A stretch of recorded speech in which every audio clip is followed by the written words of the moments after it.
हमारा कायद मियां नवाज शरीफ मुल्क का प्राइम मिनिस्टर बने बहुत ज्यादा बेहतर हुआ, लेकिन फिर भी प्रमोट उनके हाथ में है। लेकिन इमरान खान सियासी बंदा नहीं था। अगर इमरान खान 9 मई का जो वाक़या हुआ था उसमें अगर आर्मी के इदारों पे हमला न किया जाता, जलाओ गिराओ न किया जाता, तो ये नौबत आज नहीं आती हमारे मुल्क में। आज ऐसे नालायक टोले ने मुस्लिम लीग का सफाया कर दिया, लेकिन उसकी करतूतें जो थी कैप्टन साहब की, ये उनका कारनामा है जो आज हम जगह जगह पर हम ताने सुन रहे हैं कि आज हमारी मुस्लिम लीग का सफाया हो चुका है। अगर मियां साहब इस पार्टी को KPK में मजबूत करना है तो वर्करों की फरियाद सुननी पड़ेगी और जो सीनियर क़यादत है पार्टी के उनको साथ मियां साहब मिलाना पड़ेगा। आज दिन तक हमारे पाकिस्तानी अवाम ने कोई सही फैसला नहीं किया। जब वो फैसला करते हैं वो पछताते हैं, तो ये मुल्क के लिए नुकसानदेह होता है। जो भी आता है कहते ठीक है, तो फिर गलत कौन है? किसी के पास 100 सीट, किसी के पास 50 सीट, किसी के पास 17 सीट, किसी के पास 20 सीटें, किसी के 4, तो ये क्या ये आपस में लड़ेंगे? मुल्क अवाम के लिए सोचने वाला बहुत कम है। बिस्मिल्लाहिर्रहमानिर्रहीम। प्राइम मिनिस्टर साहब हमारे मुंतखब हुए हैं, शहबाज शरीफ साहब। ये 16 माह पहले भी मुंतखब हुए थे,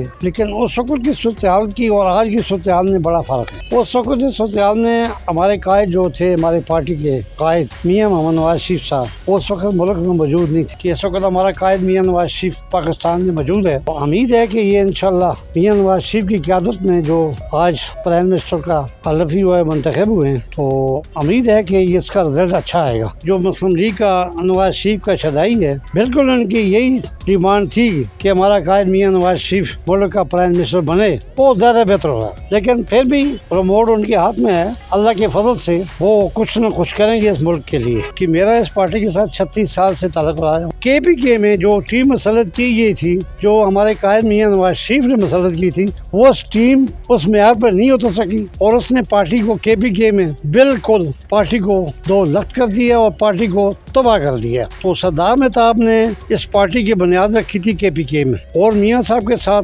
कुर्बानियां भी दी है, मियां साहब के साथ रहे हो। लेकिन मियां साहब और मियां साहब की जो टीम थी KPK में, मियां साहब इस चीज में अगर वो कवर कर लेते, उसको हैंड ओवर कर लेते, तो ये सूबाई तंजीम को और ख़त्म करके नई तंजीम बनाई जाती, तो आज ये हमें न देखना पड़ता। हज़ारा डिवीज़न जो मुस्लिम लीग का गढ़ था, जिसे गढ़ कहा जाता था, तो आज इनकी नलायकी की वजह से आज वर्कर भी पार्टी से मुतासर हुआ है, वर्कर के साथ भी जाती की गई है। और जो आज हम जगह जगह पर हम ताने सुन रहे हैं कि आज हमारी मुस्लिम लीग का सफाया हो चुका है, लेकिन अल्लाह की मदद से KPK में बिल्कुल यही सूरत-ए-हाल है। आपकी बात दोस्त है, लेकिन इंशाअल्लाह हमारे इस वक्त मुल्क में हमारे कायद मियां नवाज शरीफ की ज़ेरे क़यादत है, तो इंशाल्लाह उसका रिजल्ट अच्छा आएगा। कि जिस वक्त तक KPK में इस नालायक टीम को साइड पर न किया गया और जो पाकिस्तान मुस्लिम लीग के दरीना साथी मियां नवाज शरीफ के और सीनियर पार्लियामेंटेरियन को पार्टी में वापस शामिल न किया गया, तो ये KPK का अशुर इससे भी बुरा होगा।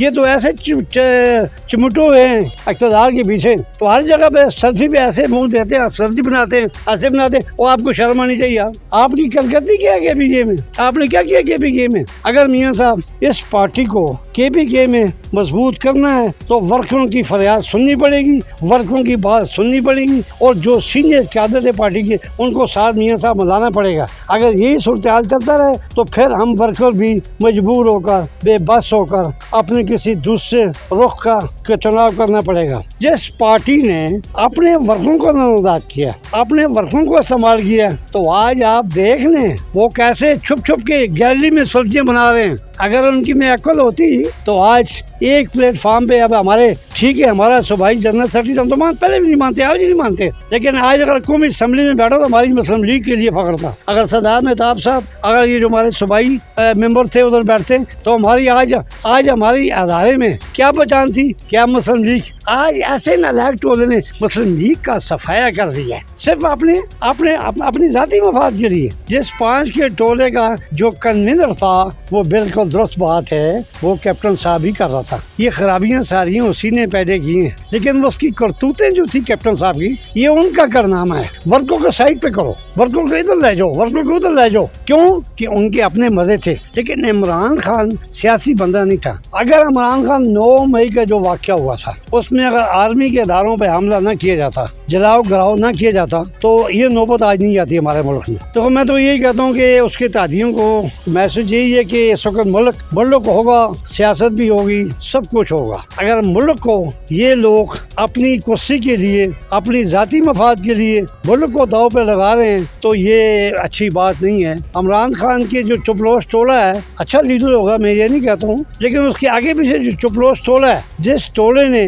आज मुल्क को तबाही के किनारे पे बैठा दिया है। आज दिन तक हमारे पाकिस्तानी अवाम ने कोई सही फैसला नहीं किया। जब वो फैसला करते हैं वो पछताते हैं, तो ये मुल्क के लिए नुकसानदेह होता है। जो भी आता है तो ठीक है, तो फिर गलत कौन है? सियासत की लड़ाई अपनी जगह रखें, लेकिन मुल्क का भी तो सोचे ना। अगर मुल्क एक आदमी एक टाइम का रोटी का नवाला तो नसीब नहीं है तो आप लोग वजाते हैं, अयाशी ये वो। अवाम को भी सोचो खुदा के लिए। लेकिन अवाम ही सोचनी चाहिए, अवाम ही गलत फैसले करती है। अगर अवाम फिर गलत फैसले न करती तो आज एक प्लेटफॉर्म होके सही अक्सरियत के साथ जो पार्टी समझ मुल्क के लिए बेहतर है। आज क्या है, अब किसी के पास 100 सीट, किसी के पास 50 सीट, किसी के पास 17 सीट, किसी के पास 20 सीटें, किसी के 4, तो ये क्या ये आपस में लड़ेंगे? मुल्क अवाम के लिए सोचने वाला बहुत कम है। एक बात मैं जरूर कहूँगा कि मियां नवाज शरीफ मुल्क का खैर ख्वाह है, लेकिन उसके पीछे भी आज जो टोला है ना, जैसे के भी ये मसलत क्यों है, ऐसे टोलों से मियां साहब को बचना चाहिए और मुल्क और मफाद के लिए सोचना चाहिए।